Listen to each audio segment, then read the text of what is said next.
ગુજરાત ગૌણ સેવા પસંદગી મંડળ ગાંધીનગર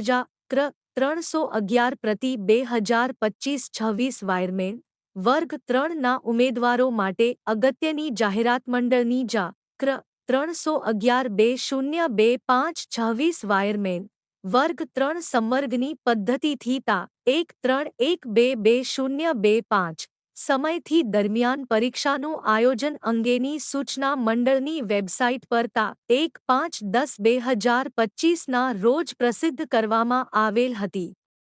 વહીવટી કારણોસર મંડળ દ્વારા લેવામાં આવેલ નિર્ણય મુજબ ક્ર 311/2025 વાયરમેન વર્ગ 3 સંવર્ગની પરીક્ષા હાલ પરથી મુલતવી રાખવાનું નક્કી કરવામાં આવેલ છે, જેની સંબંધિત ઉમેદવારોએ નોંધ લેવા આથી જણાવવામાં આવે છે.